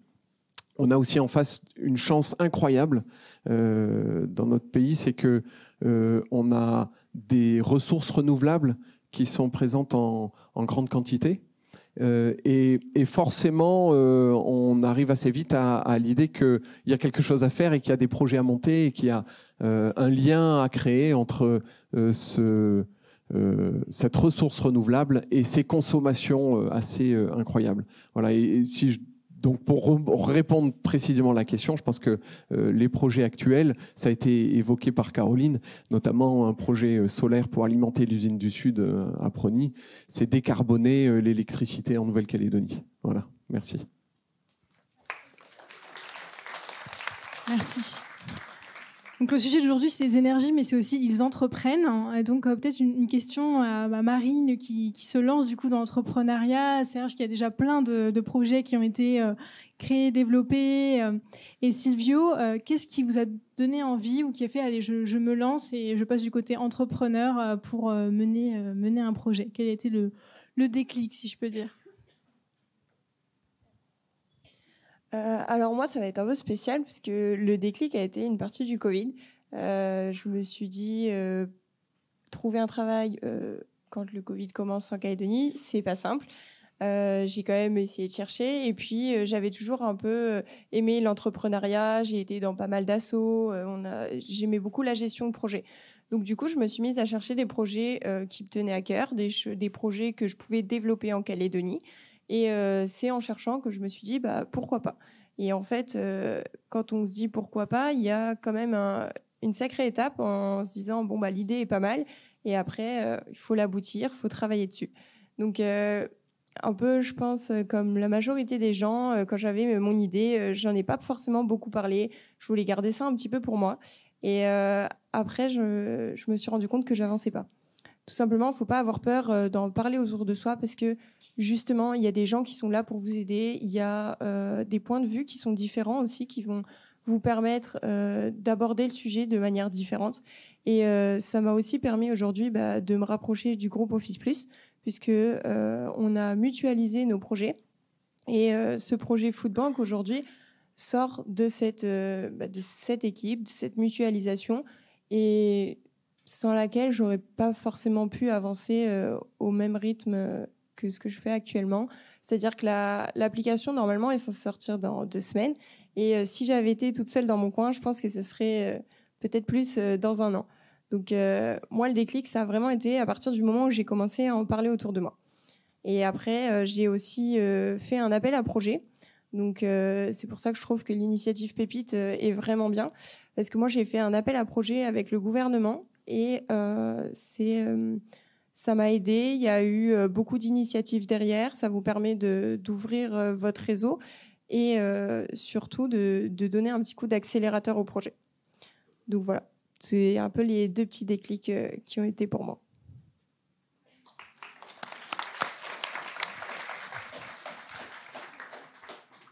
Bon, moi, en ce qui concerne la motivation, c'est très simple. C'est la passion qui me dirige. Donc, je veux concrétiser mes rêves. C'est-à-dire que pour concrétiser ces rêves, on les a. Il faut déjà les dessiner. Donc, on les dessine en 2D. Ensuite, on les dessine en 3D avec des logiciels. Et puis ensuite, on les matérialise par une imprimante 3D ou avec la lime et la scie à l'atelier. Donc, pour en revenir à la mobilité électrique, je me suis lancé en premier dedans. On a créé une association qui s'appelait Passons au courant. Et le but, qui est un peu utopique, c'était de transformer vos petits scooters thermiques en électriques. Alors tout de suite, on a eu une levée de bouclier de la part de Monsieur Lovinchaud, enfin des services techniques de la DI3T, en nous disant non, c'est pas possible que vous transformiez vos véhicules thermiques en électriques. Pourquoi ? Parce qu'il faut l'autorisation du fabricant. Donc, on a fait quand même pas mal de projets qui étaient plus ou moins des prototypes. Et puis finalement, je me suis lancé dans l'importation de la Rolls des véhicules électriques, des scooters électriques. C'est le Vectrix. Et donc, j'ai proposé à plein de gens de l'importer parce qu'en fait, cette merveilleuse machine était un projet américain, mais qui ne pouvait pas être développé en Amérique parce que, en fait, il y avait une autonomie de 100 km/h, mais une autonomie de 100 km/h à 30 km/h. Donc, tous les boulevards aux États-Unis font plus de 30 km, donc ça ne marchait pas. Et or, Harley-Davidson s'était lancé justement pour vouloir s'approprier ce brevet et en avait acheté plein pour en être le concessionnaire. Et donc, mon but, moi, c'était d'en importer en Nouvelle-Calédonie parce que ça correspondait vraiment à l'application en ville en Nouvelle-Calédonie. Donc j'en ai importé un. Et contrairement aux autres véhicules, enfin scooters électriques, je vous avoue que si c'est un gros scooter électrique, on vous voit et c'est pas dangereux. Et puis il y a cette sensation. Je sais bien que dans ma génération, on achetait des motos juste par le bruit et par le look, et maintenant vous avez des machines qui sont très très belles. Mais quand vous vous êtes fait à ce bruit de fusée, quand vous êtes assis sur votre scooter, croyez-moi, vous pouvez plus revenir à un moteur qui fait du bruit. Donc on s'est lancé sur ce projet. Et en fait, la finalité de tout ça, c'est qu'en fait, c'est pas que je veux montrer l'exemple, je suis un exemple, c'est-à-dire que je ne veux pas polluer. Et mon atelier, il est en solaire. Mon appartement, toutes les rambardes, c'est des panneaux solaires ralliés avec des micro-onduleurs. Et mon véhicule, il ne tourne qu'avec du soleil, qu'avec le soleil. C'est-à-dire, tous les jours, quand je vais travailler, je branche mon scooter dans mon atelier. Et je tourne qu'avec avec du solaire. Et donc, le but de cette Eolix, c'est de voir qu'est-ce qu'on va en faire. Qu'est-ce qu'on va en faire ? Le but premier, c'est, compte tenu de l'intermittence de l'éolien qui est encore pire que le solaire, parce que c'est pas cyclique tous les jours, on va pas recharger forcément sa batterie. Il y a des semaines où il y aura pétole, il y aura pas de vent du tout, et puis il y a des semaines où il y aura trop de vent. Donc il faudrait pouvoir stocker cette énergie. Et moi, de plus en plus, je me concentre sur l'utilisation de l'hydrogène. Et l'hydrogène tel qu'il vous est exposé, c'est pas toujours tel qu'il est en réalité. Moi, je travaille beaucoup avec les Américains. Ils ont une autre façon de voir l'hydrogène. D'abord, il faut voir que l'hydrogène, c'est un intermédiaire de stockage, mais c'est aussi un carburant. C'est-à-dire que c'est vrai qu'en tant que stockage, si on ne le compresse pas beaucoup, ça ne consomme pas beaucoup d'énergie parce qu'on le compresse à 16 bars. Et là, évidemment, il faut un volume. Mais dans la mesure où on le compresse à 700 bars, c'est sûr que là, c'est énergivore, mais ça permet d'en faire un carburant. Voilà. Donc, je vous laisse réfléchir. Et moi, pour moi, je reviens tout de suite à mon idée de départ, c'est de passer du rêve à la réalité. C'est pouvoir mettre en réel tout ce qui vous passe par la tête en vous disant, mais pourquoi ça n'existe pas ? Ça n'existe pas parce que c'est pas développé. Mais il faut qu'on arrive à le faire. Et donc, vous allez vous mettre à faire des petits dessins. Après, vous le faites en 3D. Vous allez réaliser une petite maquette avec du carton. Vous allez le faire un peu plus gros. Et puis, finalement, vous allez arriver à un produit final. C'est ce qui est arrivé pour Eolix. Donc, je vous encourage, pas forcément à en faire autant, mais à réfléchir à ce projet. Et puis, je vous rappelle que sur Eolix, il y a beaucoup de travail. Donc, si vous êtes intéressé, venez sur notre site et puis contactez-moi et on travaillera ensemble. On se réunira et on verra ce qu'on peut faire ensemble. Merci.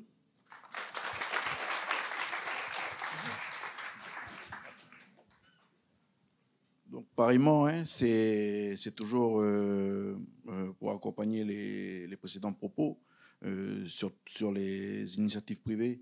Je ne vous dirai pas que c'est facile, mais le fait de choisir cette voie-là vous donnera aussi une part de votre responsabilité, un choix responsable de ce que vous voulez faire dans votre vie. C'est important.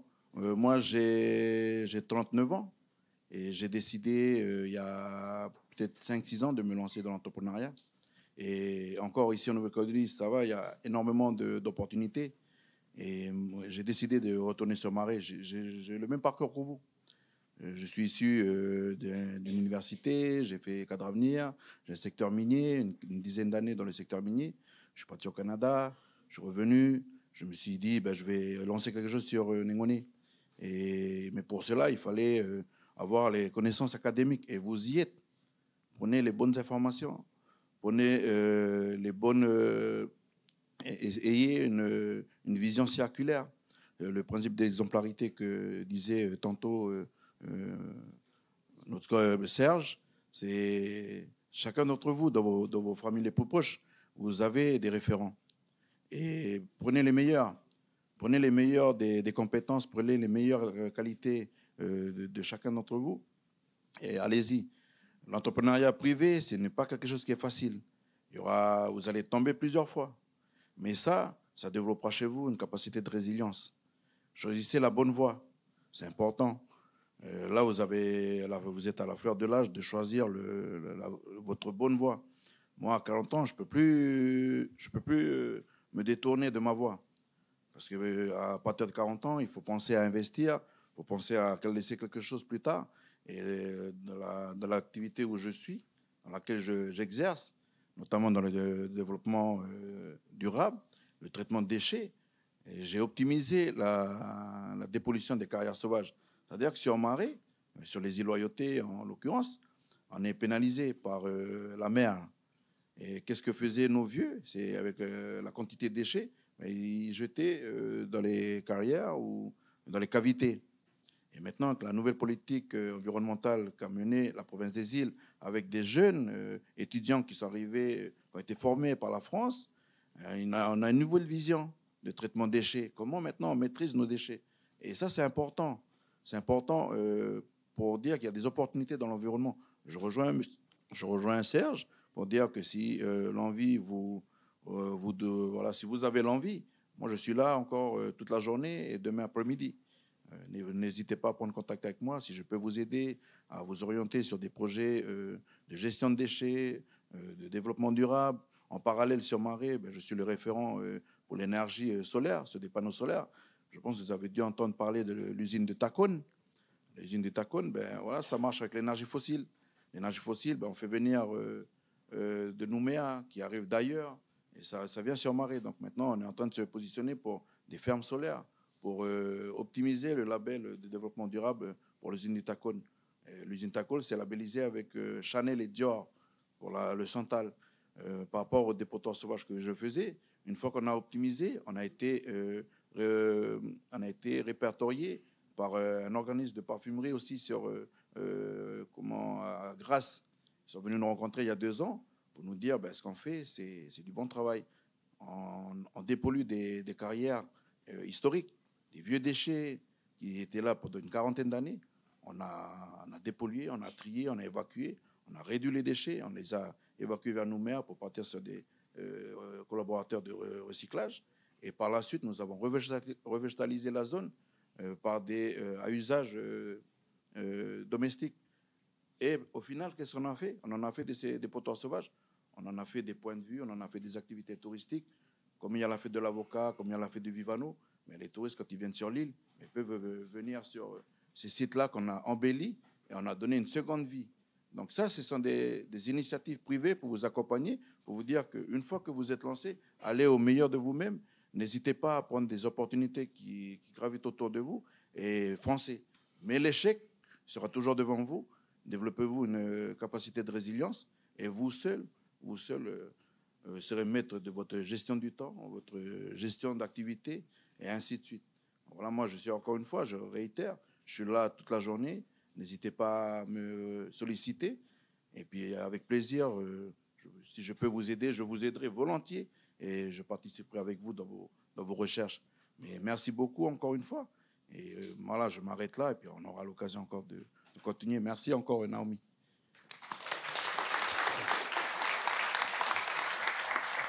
Merci beaucoup. Alors pour parler aussi du coup de postes, vous occupez des postes de direction, parfois avec plusieurs entreprises, beaucoup d'employés aussi sous votre responsabilité. Qu'est-ce que ça implique finalement d'arriver à ces fonctions? Vous n'aurez pas forcément les responsabilités, les qualités selon vous nécessaires aussi pour pouvoir manager plusieurs équipes, être sur plusieurs pôles, plusieurs projets. Voilà. Alors, pour réussir à manager plusieurs personnes, je pense que ça dépend des compétences de chacun. Et comme l'a très bien dit mon collègue, l'idée c'est de prendre le meilleur chez chacun. On ne va pas pouvoir exiger ce que vous savez faire à une autre personne parce que peut-être que cette personne sait faire différemment. Donc je pense que déjà ça passe par l'observation des gens avec qui vous allez travailler, de savoir quelles sont leurs capacités, quelles sont leurs compétences, quelles sont leurs valeurs ajoutées et surtout d'essayer de pousser toujours la personne vers ses compétences et vers là où elle sait travailler et là où il y a un petit plus, c'est là-dessus toujours qu'il faut pousser pour qu'en fait la personne puisse toujours être motivée et aller vers l'avant. Donc je pense que c'est ça, c'est chercher le meilleur chez les gens. Après, motiver les équipes. Il y a forcément un petit peu de gestion, un petit peu d'organisation personnelle, parce que c'est sûr que plus on a de personnes à gérer et plus on a de travail, plus il faut pouvoir le gérer. Donc ça s'apprend avec des outils, ça s'apprend en discutant. Ça s'apprend grâce à toutes les aides que vous pouvez avoir justement avec Pépite, etc. Profitez de tout ça. Il y a beaucoup d'associations aussi qui permettent d'aider les jeunes là-dessus. Même moi, encore maintenant, je fais partie d'une association, la ressourcerie de Nouméa, donc ça n'a rien à voir avec le métier des énergies, mais sur le recyclage, sur l'organisation d'événements, etc. Ça aide beaucoup. Ça permet de développer d'autres compétences. Ça permet de se changer les idées, donc essayez de faire ça aussi. Mais surtout, faites-vous confiance et essayez d'être positif. Voilà. J'ajoutais bien entendu, enfin je confirme bien entendu. Par contre, puisque vous êtes jeune étudiant, pour réussir, pour se donner le maximum de chances de réussir, il faut étudier, il faut travailler, il faut apprendre. Enfin, dans une organisation, dès que vous passez à des effectifs, vous allez commencer à avoir des problèmes. Alors, les problèmes sont comment on définit des process pour faire en sorte qu'un collaborateur quand on est auto-entrepreneur, on peut décider de quand est-ce qu'on travaille, comment on travaille et comment on s'organise. Mais dès que vous avez des collaborateurs, vous n'êtes pas certains qu'ils vont agir comme vous, donc vous êtes bien obligé de mettre en place des méthodes, des process, des procédures, définir une organisation. Et puis assez vite, dès que l'entreprise commence à fonctionner, vous allez commencer à avoir des problèmes sociaux, ce qui est logique. Je dirais, quand vous gérez des êtres humains, il y a bien de temps en temps des tensions ou en tout cas des divergences, donc il faut commence à comprendre le droit social. Et puis de l'autre côté, quand on veut développer une entreprise, il faut développer sur le plan marketing une offre. Donc, il faut essayer de comprendre c'est quoi le marketing. Et puis, bien entendu, si on veut qu'une entreprise fonctionne, il faut déjà comprendre au départ c'est quoi un mode de gestion d'entreprise, la connaissance d'un bilan d'une entreprise et comment un rêve se traduit en performance et en performance financière. Parce que votre banquier vous financera que si vous avez, un compte rendu, un compte d'exploitation qui est bon. Donc, effectivement, je pense que profiter de ces années pour apprendre, pour continuer à apprendre. Alors après, ça ne s'arrête pas à l'université à apprendre, hein.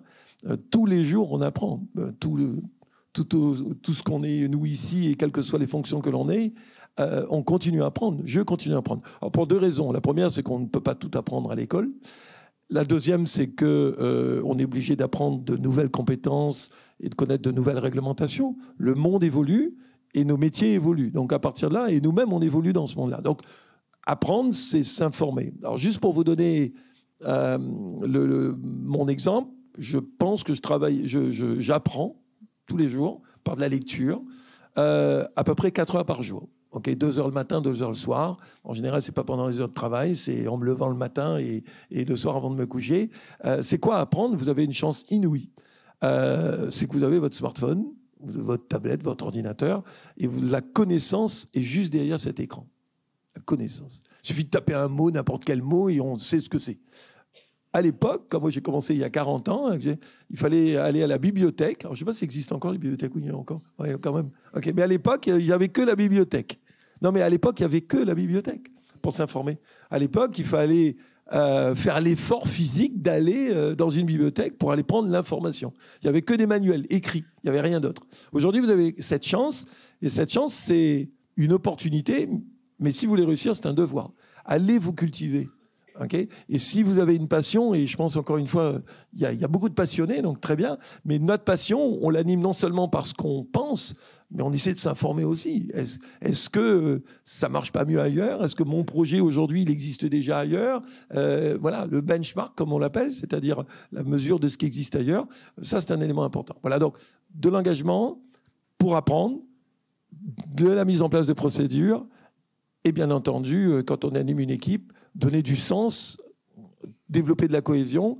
On est dans un monde aujourd'hui où, le Covid étant passé par là, il y a un fort désengagement des collaborateurs d'une manière générale dans l'entreprise. Ça nous amène à travailler autrement et à développer un lien social plus fort, à développer, je dirais, un sentiment d'appartenance plus fort à l'entreprise, de la cohésion et autres. Ça, c'est encore des nouvelles choses qu'on est amené à apprendre aujourd'hui et qui, il y a 15 ou 20 ans, n'existaient pas. Voilà, donc apprendre, ça me paraît effectivement un élément essentiel. Merci.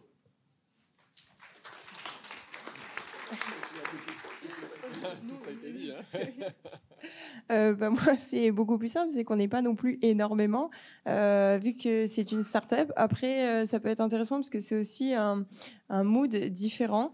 C'est-à-dire que quand on est une entreprise de 80 personnes, je pense qu'on ne réfléchit pas comme une start-up, forcément. Je dirais que c'est plus flexible. On est aujourd'hui 5 à peu près sur le projet. Et du coup, chacun a sa place et ses idées. Je rejoins Caroline qui disait que chacun aussi a ses compétences et des qualités. Nous, pour vous dire, donc vraiment dans le mood start-up, on a fait un test de personnalité. Tout simplement pour voir, ça existe sur Internet, hein, c'est pas très compliqué, mais en fait, on s'est rendu compte qu'en fonction des personnalités, les uns et les autres n'allaient pas forcément dans le même open space, parce que ça matchait pas, parce qu'il y a quelqu'un qui a besoin de travailler tout simplement dans un environnement très clos avec des écouteurs toute la journée et quelqu'un à côté qui est une tornade, quoi. Donc ça, c'était pas possible. Et on s'en est rendu compte et ça marche bien. En fonction des gens, du coup, on s'est réparti des bureaux. Et on se rend compte en fait que du coup, l'environnement de travail, la qualité de chacun, les compétences de chacun, et ben en fait, elles sont complémentaires. Donc tout match. Et il faut que ça puisse évoluer. Et donc, quand nous, on est dans une start-up, je rejoins Pierre sur ça, c'est qu'on est tout le temps en train d'apprendre parce que déjà, on est jeune. Je ne vais pas vous mentir, j'ai 25 ans, hein, donc je ne suis pas non plus très, très loin de vous. On apprend tout le temps, on essaye de se former en même temps et surtout, on cherche la connaissance. Aujourd'hui, vous allez voir, quand vous êtes jeune, c'est aussi compliqué, dans certaines manières, de s'imposer. Pas forcément de s'imposer d'une manière dure, plus dans le sens où vous avez peut-être moins de crédit. Et donc pour ça, la connaissance, ça va vraiment pallier à ça. Vous allez voir que plus vous êtes, entre guillemets, expert dans un domaine, plus vous avez la connaissance, vous pouvez avoir plus confiance en vous, avoir un aplomb. Et ça va vous permettre vraiment d'évoluer. Et nous, en tant que start-up, c'est ce qu'on essaye, en tant que start-up et jeune, on essaye d'avoir un petit peu tous les jours. Donc c'est un mood différent que la grosse entreprise, mais bon, c'est aussi une belle expérience.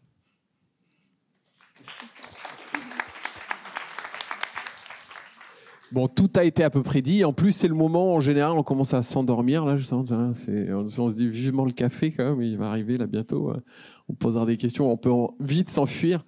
Pour moi, alors, je vais enfoncer des portes ouvertes, mais vous le savez, pour avancer, c'est le travail. Enfin, vous le savez déjà, ça. Si on n'aime pas trop travailler, ça va probablement pas le faire. Après, je voulais vous poser une question, comme on va remettre un peu de dynamique. D'après vous, pour être un bon entrepreneur, il vaut mieux être timide ou une grande gueule? Qui vote pour grande gueule? Ouais, ok. Qui vote pour timide? Ouais, voilà. Hein. Eh ben, en fait, il n'y a pas de prototype de l'entrepreneur. On peut tout à fait être timide et pouvoir être un entrepreneur. Hein. En fait, il n'y a pas, et c'est difficile de répondre à la question, comment est-ce que vous voyez un entrepreneur? Non. Il y a de la place pour tout le monde. Ce qui est probablement important, c'est de savoir travailler, mais ça, vous le savez en théorie, vous êtes là, vous savez déjà comment on fait pour travailler. Hein. Parfois, on fait semblant de ne pas savoir qu'on fait un, mais vous le savez. Et du coup, qu'est-ce qui vous reste si jamais vous avez une grande timidité? Il faut bien s'entourer. Et pour ça, je pense que Pépite, justement, ça fait partie de cet axe-là. C'est-à-dire qu'on va frapper à une porte et elle va nous en ouvrir plein d'autres. Et c'est souvent, Marine le disait, je me souviens, quand on est jeune, on est souvent face à un vaste monde et on ne sait pas trop quel chemin prendre et finalement, est-ce que cette idée elle est bonne ou pas? Et puis le grand risque, c'est que cette idée, on la remette au fond de sa poche et puis on continue comme si on n'avait pas eu cette idée. Et ça c'est dommage. Hein. Donc, il faut simplement parfois avoir juste ce courage d'aller taper à une porte. Voilà. Et là, ici, et c'est ça l'avantage que vous avez, c'est que vous avez une grande porte qui s'appelle Pépite. Et puis après, qui vous amènera à apprendre à communiquer si c'est pas évident pour vous, apprendre à défendre votre projet, à parler d'un projet. Tout ça s'apprend. Hein. Ça, c'est pas quelque chose qui est inné. On est comme on est, et il y a de la place pour tout le monde. Voilà. Merci.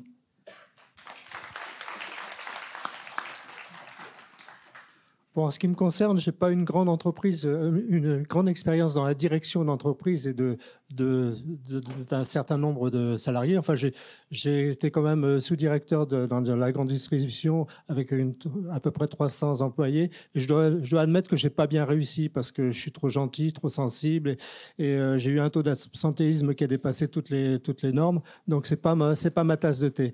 Mais par contre, je voudrais vraiment insister parce que la motivation au travail, c'est pas d'être obligé d'aller au travail le matin. Si vous êtes obligé d'aller au travail le matin comme ça, bon, il y a des moments où il y a une certaine ingratitude dans le travail. Il y a dans un domaine professionnel, il y a des choses qu'on aime bien faire et des choses qu'on n'aime pas faire, mais il faut prendre le package. Mais si d'une manière générale, vous aimez pas vous lever le matin pour aller au boulot, il faut changer de travail, il faut changer de voie.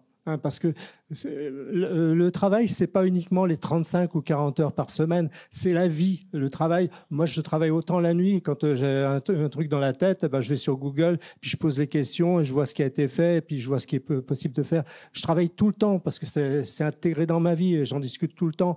Donc, le travail, il faut vraiment l'intégrer dans votre vie et ne pas en faire qu'une partie, vous diviser en deux, être d'un côté vous-même et d'autre côté le professionnel. Donc, j'en reviens justement à cette passion qui doit émaner de vous et il y avait un ancien adage français qui disait que en France tout est possible et c'est vrai. Et malheureusement, vous êtes confronté à un cadre rigide dans des entreprises. Maintenant, une entreprise, on vous met pratiquement dans une boîte à chaussures. Vous êtes défini à droite, à gauche et en avant et en arrière par des règles qui fait que si vous faites un peu différemment que d'être, par exemple, boulanger, si vous faites de la pâtisserie, vous tombez dans un autre cadre juridique qui va vous imposer des règles, et on va vous imposer aussi une formation, on va vous imposer un recyclage de formation. Bon, tout ça, il faut passer outre. Si vous avez envie de le faire, comme disait Silvio, c'est de la résilience. Si vous vous accrochez et vous y arriverez. Voilà, c'est tout ce que j'avais à vous dire et bon courage à vous.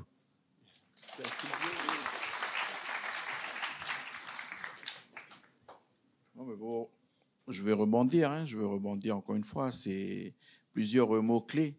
Je terminerai là-dessus. Des mots-clés importants pour être entrepreneur et entreprendre les choses. Le dialogue social, l'assimilation de l'information, l'acquisition de connaissances, le réseautage. Le réseau, c'est important.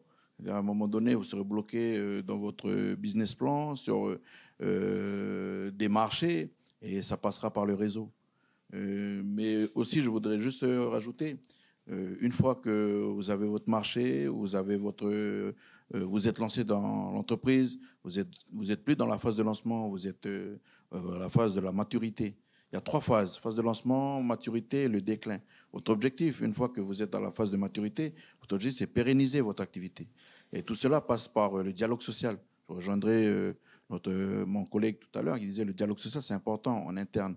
La culture de l'entreprise, c'est important en interne. Les relations avec le personnel, c'est important en interne. La hiérarchisation des rôles et des fonctions, c'est important. Chacun doit rester à sa place. Mais aussi avoir un caractère vertueux, être juste, mais ferme. Et ça, vous avez beaucoup d'exemples. Aujourd'hui, encore une fois, on est là. N'hésitez pas à venir nous voir.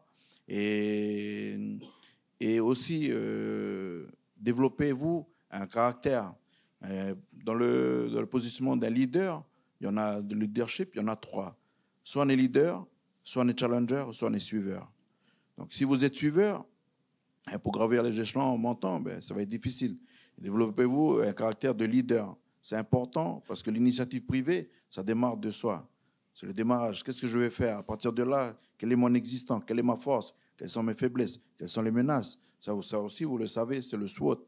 C'est important. Donc, merci beaucoup. Et puis, bon courage à vous. Ce n'est pas de vous faire peur. C'est vous dire, il y a beaucoup de choses qui graviteront dans votre sphère. Et c'est important de vous les faire savoir. Peut-être que vous les saviez déjà. Mais voilà, je préfère vous le dire aussi.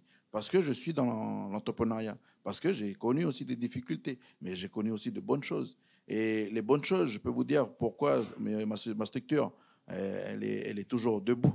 Elle est toujours debout, excusez-moi. C'est parce que j'entretiens des bonnes relations. J'entretiens des bonnes relations et je suis juste dans les négociations. Aussi, pour finir, pour conclure, ça c'est important que vous le sachiez, le business c'est sacré. Il faut se donner un caractère sacré là-dessus. Et le voisin, la famille n'ont pas besoin de savoir. Il faut que vous privatisez ça en interne. C'est important parce que maintenant, on est dans le jugement de l'autre. Avant, ce n'était pas visible. Maintenant, c'est visible et ça va de plus en plus vite avec les NTIC. Donc, on envie, on jalouse, on crée de la polémique, on fait de la désinformation. Pour ça, moi, je vous dis, le business, c'est sacré. Ce que vous mettez en place, c'est sacré. Votre portefeuille d'activité, c'est sacré. Et donnez-vous quelque chose de sacré pour avoir cette pérennité dans la phase de maturité dans votre activité. Merci.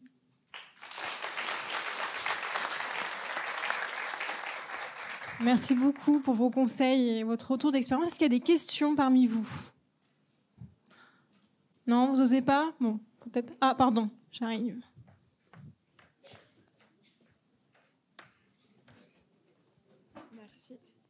Merci à tous pour vos interventions. Je pense que ça peut intéresser plusieurs étudiants dans la salle.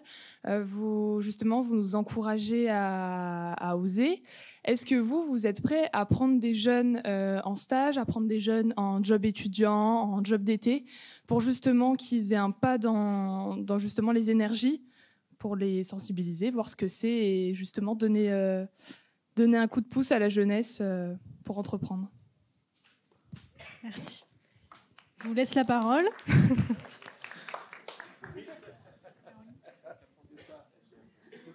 Alors oui, vous inquiétez pas, on prend des stagiaires et encore plus les motiver, donc n'hésitez pas. Ah, nous, on en prend davantage. Non, on a besoin de jeunes dans l'entreprise parce que on est sur des métiers innovants. Nous-mêmes, on se cherche, hein, parfois, enfin même souvent, hein, dans ces métiers d'énergie renouvelable. Donc, d'intégrer effectivement des jeunes stagiaires pour travailler sur un projet, oui, ça nous intéresse vivement, à condition que vous soyez passionnés, engagés. Voilà. Mais globalement, il y a des belles choses à écrire et on peut les écrire ensemble. Moi, je veux un stagiaire. Donc, on est sur le lancement, donc il y a énormément de travail et c'est aussi hyper important d'être là dès le début. Mais si vous avez effectivement besoin d'un stage, envie, je dirais même plutôt d'un stage, nous, on est dispo aussi pour en prendre. Mais par contre, faut être motivé, quoi. C'est en mode start-up, donc faut tout donner. Oui, c'est important et on le fait nous aussi de pouvoir accueillir. Alors, comme toute organisation, on ne peut pas trop déstabiliser et accueillir trop de monde d'un coup. Hein, donc forcément, c'est souvent ça. On voit bien à chaque fois, c'est les plus motivés qui auront une place. C'est quand même souvent parce qu'il y a des places limitées par entreprise, c'est forcé. Mais bien sûr, il y a de la place toujours. On a embauché déjà nous beaucoup de personnes. On est passé de 5 à 23 en quasiment 1 an et demi. Donc, et principalement beaucoup de jeunes diplômés calédoniens comme vous. Et ça continuera. Et il y a aussi évidemment des stages. Les stages, ce type d'expérience, c'est vraiment... je vous encourage à faire ce type de recherche. Je ne sais pas si dans certains cursus, je pense que c'est obligatoire, mais ça ne l'est pas forcément. Mais c'est toujours intéressant d'aller se frotter à une entreprise, à un boulot. Alors les jobs d'été, les stages, quel que soit le... C'est vraiment essayer de le faire autant que possible, hein, sur une période pendant des vacances, par exemple, vous prenez un peu de votre temps et on en retire toujours quelque chose d'intéressant. Voilà. Au niveau de la Calédonie, nous, on n'a encore rien de structuré. Mais par contre, je pense que ça serait intéressant d'avoir des groupes de travail et justement de réunir un certain groupe d'étudiants pour voir comment on pourrait concrétiser le développement de Eolix en particulier. Et donc, je ne sais pas si ça serait possible dans votre cadre ou dans le cadre de Synergie de faire justement une réunion d'étudiants qui soient intéressés. Il y a du travail pour tout le monde dans le cadre d'Eolix, que ce soit au niveau physique, mathématique, informatique, technique pure, conception 3D, etc. Il y a du travail pour tout le monde. Et donc, si on pouvait se réunir et en discuter avec vous, parce que je pense que toutes les bonnes idées, elles partent de vous. Hein. Nous, c'est fini. Hein. On a donné tout ce qu'on pouvait et maintenant, tout doit être repris par vous. Et donc là, il y a quelque chose à créer de A à Z. Donc profitez-en. On commence à se structurer. On sait que ça va évoluer, que ça va faire quelque chose de très, très gros. Donc, il faut qu'on en discute. Voilà. Merci. Pour ma part, ceux qui n'ont pas peur de venir sur Marais et les îles Loyauté, oui, il y a de la place. Notamment qu'actuellement, on est je suis sur 2 projets.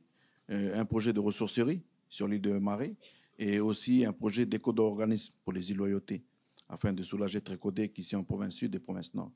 Donc oui, voilà, n'hésitez pas à venir me voir et puis pourquoi pas discuter sur une continuité de stage. Donc voilà, merci. Pour rebondir effectivement sur ce que tu as dit, Serge, oui, il y a des enseignants justement de la licence physique-chimie qui sont là ce matin, donc peut-être qu'il y aura des projets, des synergies à créer avec les étudiants de cette licence pour des projets dans vos entreprises respectives. Et voilà, si vous êtes intéressés, après je vais donner le micro pour les prochaines questions, mais encore une fois, ils sont là pour aussi répondre à vos questions, ils prennent de leur temps ce matin, donc n'hésitez pas à aller les voir après en direct pour poser vos questions. Et donc il y avait une autre question par là. Ouais, j'arrive.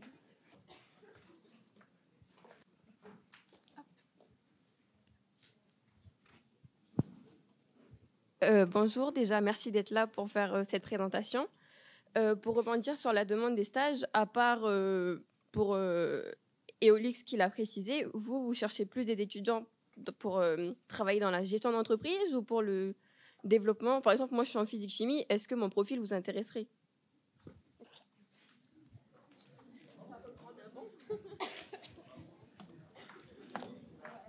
Alors, est-ce que vous recherchez des étudiants en licence physique-chimie? Alors, comme je disais tout à l'heure, en fait, le principal, c'est d'être motivé. Après, quand vous venez, si vous êtes intéressé, venez, on se rencontre. Le but, c'est que d'abord, je vous présente l'entreprise, qu'ensuite, vous voyez dans quel domaine, éventuellement, vous êtes intéressé pour travailler. Ce qui vous intéresse de travailler, ça peut être la physique-chimie, mais dans tous les cas, dans une entreprise, la plupart des projets, qu'on aille faire une centrale solaire ou construire des voitures ou poser des bornes de recharge, ça reste à peu près la même chose. C'est des études, des achats, des travaux, éventuellement, en tout cas dans notre cadre, de la vente, et après du financier et de l'administratif. Donc en fait, la gestion de projet, finalement, peu importe le type de projet en soi, ça reste intéressant. Et après, c'est à vous de voir si vous êtes intéressé pour travailler dans plutôt éventuellement du photovoltaïque, etc. Mais dans tous les cas, ça reste de la gestion de projet classique. Vous pouvez être intéressé pour aller faire du chantier, vous pouvez être intéressé pour aller faire du financier, vous pouvez être intéressé pour m'accompagner à faire du commercial. Il y a chaque domaine et les stagiaires, finalement, on les met finalement plus là où ils ont envie d'être, là où ils sont intéressés. Et on essaye de caler ça avec un besoin et avec un intérêt. Mais dans tous les cas, c'est à vous de voir sur ce que vous voulez travailler et surtout si vous êtes motivé. Donc en fait, c'est lors d'une discussion que tout ça se fait. Mais non, on ne fait pas trop de physique-chimie chez Omexom. Désolée. On ne fait pas trop de physique-chimie, mais quand vous faites des études, vous apprenez. Vous Vous avez développé un esprit, une méthode et autres. C'est valable sur des stages. Et moi, j'ai fait de la banque, j'ai fait un DSS de banque et finance, mais j'en suis très loin aujourd'hui. Donc, le diplôme, c'est une chose. Bien entendu, il est logique que vous restiez à l'issue des études que vous avez faites spécialisées dans votre domaine d'activité, mais vous enrichirez toujours d'autres choses. Donc, faites des stages, même dans d'autres domaines. Prenez du temps, vous découvrez obligatoirement, vous allez apprendre quelque chose qui vous servira toujours dans la vie.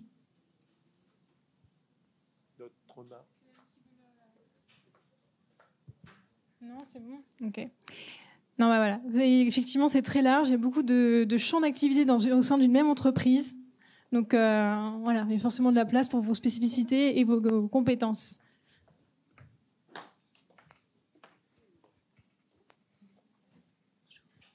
Bonjour, je suis désolée.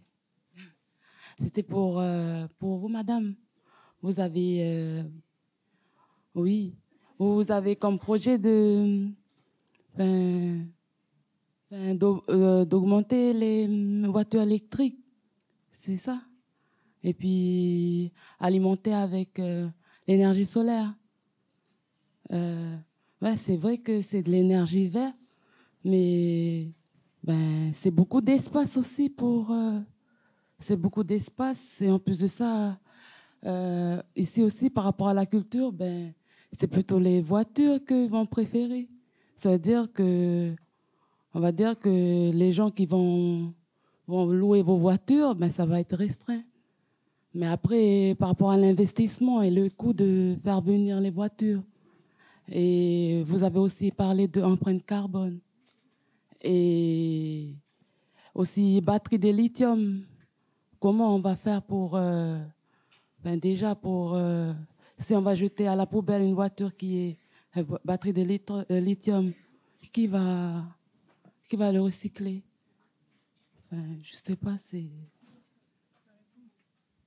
Alors, sur la gestion, justement, le recyclage de ces fameuses batteries, est-ce qu'il y a déjà des éléments de réponse? C'est une très bonne question. Alors, pour ce qui est du recyclage, on est sur une île, donc que ce soit du thermique ou de l'électrique, dans tous les cas, il y a un problème de recyclage. Il y a des filiales. On est en train de travailler notamment avec le gouvernement, avec la province sud et avec différents acteurs pour pouvoir recycler les panneaux solaires, parce qu'aujourd'hui, c'est clair qu'il n'y a pas de filiale. Donc, on travaille dessus avec énormément d'acteurs. On travaille aussi pour les batteries. Dans tous les cas, oui, il va falloir voir avec les constructeurs. Quand on achète un véhicule électrique, on paye une écotaxe. Donc, qui ensuite, cette écotaxe est redistribuée aux éco-organismes comme Tricodec. Mais dans le cadre des véhicules électriques, ça peut être éventuellement le constructeur qui reprend cette taxe pour recycler les batteries. Alors certes, le recyclage de la batterie en Calédonie, pour le moment, je ne pense pas, Pierre, qu'il y ait de filiales. Donc ça va être de l'export vers ensuite d'autres filiales pour pouvoir les recycler. Et les panneaux solaires, par contre, on est en train de développer une filiale pour pouvoir essayer de les démonter ici et d'en retirer le maximum. Donc, en fait, c'est des sujets sur lesquels on travaille. Il y a un sujet, vous avez totalement raison. Si vous voulez entreprendre dans ces sujets-là, alors là, lancez-y, parce que clairement, il y a vraiment un besoin très, très, très important dans toutes ces filiales. Donc, allez-y, c'est très, très intéressant. Et on manque de start-up et justement, il y a des choses qui peuvent se créer là-dessus. Donc, si vous avez des idées, n'hésitez pas.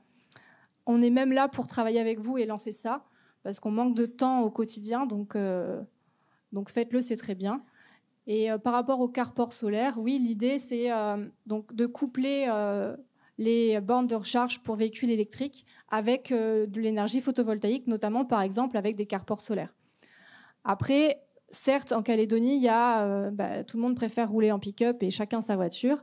Mais comme je disais tout à l'heure, c'est une évolution des mentalités qui est nécessaire à travers l'éducation des jeunes, des moins jeunes.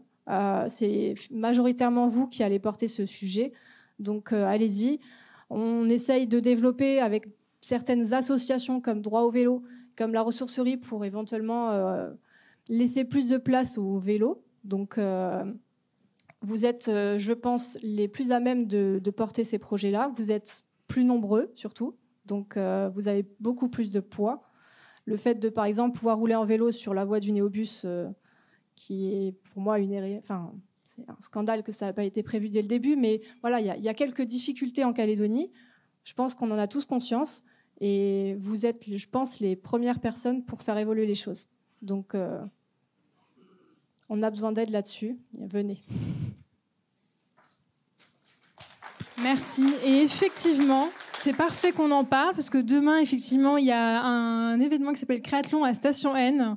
Si vous n'êtes pas encore inscrit, il reste encore quelques places et on aura justement les intervenants d'aujourd'hui qui sont partenaires et qui nous soutiennent sur cet événement pour penser à des idées de mini start-up sur une journée. Alors c'est court et c'est des sujets qui sont dans l'écomobilité, le traitement des déchets, le gaspillage. Et justement aussi toutes ces problématiques, qu'est-ce qu'on va faire après des panneaux solaires une fois qu'ils sont en fin de vie ou qu'ils produisent plus assez d'électricité. Et donc il y aura 4 sujets sur ces thématiques-là. Vous serez en équipe pluridisciplinaire. Et le but, c'est de réfléchir et de proposer des solutions justement aux problèmes que ces entreprises calédoniennes peuvent avoir ou se posent comme question. Donc on fait des choses, vous pouvez déjà agir à votre niveau. Et d'ailleurs, il y aura des super lots à gagner grâce à une partie de nos sponsors qui sont présents en partie ici pour récompenser les meilleurs projets qui pourront ressortir de cette journée. Ce sera à Station N. Station N, c'est juste à côté à Nouville. Et si vous êtes intéressés, moi je serai encore là après. N'hésitez pas à venir me voir, je peux vous inscrire. Est-ce qu'il y avait d'autres questions ? C'est bon pour vous? Donc, je vais laisser juste nous inviter à dire un petit mot pour la fin, un conseil ou quelque chose que vous voudriez donner aux étudiants avant de poursuivre avec le petit déjeuner. Oui, bien sûr. Moi, je voulais juste rebondir par rapport à ce que mademoiselle Lacorédine a demandé et a posé comme question. Voilà, nous avons l'exemple typique.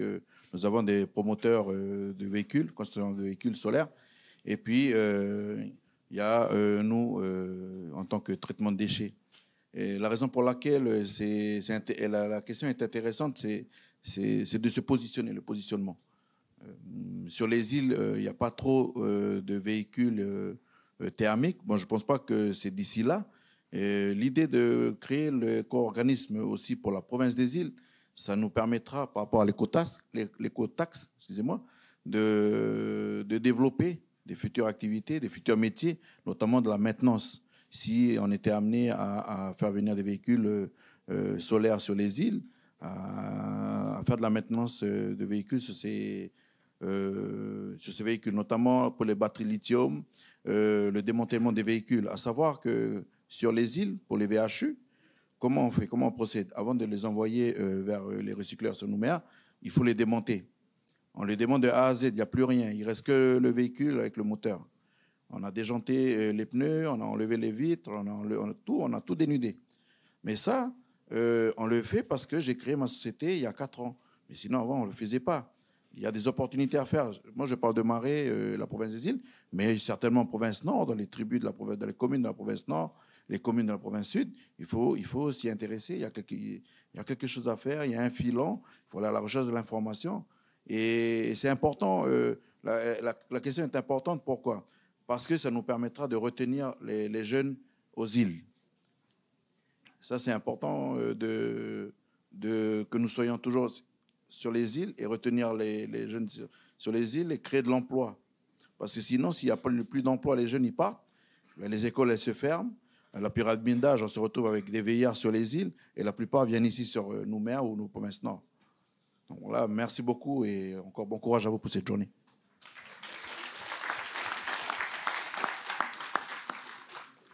Je voudrais introduire une petite parenthèse dans le choix des véhicules électriques, dans le choix des batteries et tout ça. Et c'est sûr qu'il y a une question de choix. Maintenant, en ce qui concerne les batteries au lithium, il faut voir qu'elles sont capables d'assurer plus de 3000 cycles. Pour vous comparer avec une batterie au plomb qui est de 250 cycles maximum, moi, les batteries que j'ai dans mon atelier et sur mon Vectrix, j'en verrai jamais le bout. 3000 cycles, j'ai fait déjà 25 000 km avec mes batteries plomb acide. Mes batteries lithium, j'en verrai jamais le bout. Donc le recyclage, plus on va dans la qualité des produits qu'on va avoir à recycler, moins on aura de recyclage à faire. Voilà, j'insiste là-dessus.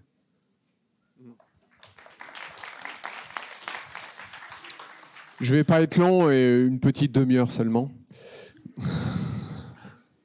Non. c'est vrai que la question est extrêmement importante pour tout, mais comme dans l'énergie, évidemment, il ne faut pas que la bonne idée, on l'adopte tout de suite sans trop réfléchir derrière. Mais il ne faut pas non plus perdre de vue qu'on a petit à petit quand même des urgences à agir. Hein, il faut réussir à ce que on se pose pas un problème. En fait, le problème qu'on va se poser, ça rejoint un peu l'idée de se lancer dans l'entrepreneuriat. On a souvent un réflexe, ça dépend de comment on réfléchit, mais de se dire ah ouais, mais si je fais ça, il va y avoir tel problème, tel problème, tel problème, tel problème. Bah alors finalement, je le fais pas, et donc je fais rien. Et ça, c'est le plus grand danger pour moi. Hein. Donc, il faut aussi à un moment donné se fixer des priorités et puis y aller. Bien sûr, il y aura des problèmes. Bien sûr, on va faire face à des enjeux, des difficultés. Hein. Silvio le disait, des difficultés, on en aura toujours. C'est évident. Hein. Mais ça ne doit pas nous empêcher d'y aller. Et là, aujourd'hui, l'urgence est décarboner, par exemple, dans l'énergie. Bon, ben, il faut y aller. Hein. Et évidemment, on aura des soucis de gestion de l'espace, de traitement des déchets de batterie. C'est évident. Mais pour ça, on va devoir tous ensemble y faire face. Hein. Mais il faut d'abord décarboner. Voilà. OK, ben, bonne journée à vous. En tout cas, merci beaucoup pour votre accueil et à très bientôt. Le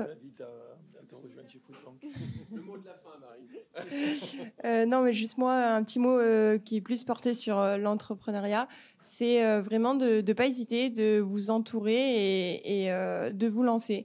Parlez-en autour de vous et une fois que l'idée, vous êtes satisfait de l'idée, vous vous projetez, vous êtes passionné, allez-y à fond. Bravo. D'abord, merci d'être présents aussi nombreux, merci de votre écoute, merci de votre attention. Ce qui est clair, c'est que les enjeux environnementaux sont colossaux. Il y a urgence, c'est une belle opportunité, il ne faut pas le traiter comme... Il ne faut pas en avoir peur, au contraire, il faut saisir de la cause et essayer d'entreprendre. Donc, ayez des idées qui touchent à ces secteurs. Comment améliorer l'environnement? Renseignez-vous, essayez de vous positionner. Vous trouverez toujours... D'abord, vous êtes dans une belle structure, hein, Pépite, bravo pour le faire, parce que je n'ai pas eu cette chance il y a 40 ans. En tout cas, vous pouvez vous lancer et déjà être appuyé. Et quant à nous, on parraine. Notre groupe, on parraine, on apparaît... Foodbank, vous connaissez peut-être l'application Le Tricot, c'est nous qui l'avons parrainé aussi, auprès d'une jeune Calédonienne qui se trouve être ma belle-fille, mais néanmoins on l'a parrainée. Alors, je ne vous demande pas tout d'être ma belle-fille, mais néanmoins on parraine des entreprises parce que c'est notre vocation. Je trouve que je fais partie de Talents Calédoniens, ça rejoint vous. La Calédonie a besoin de talents qui vont pouvoir s'exprimer partout et particulièrement dans la création de valeur dans des nouvelles entreprises. Donc, allez-y, foncez. Vous trouverez toujours des parrains et des gens pour vous encourager. Merci.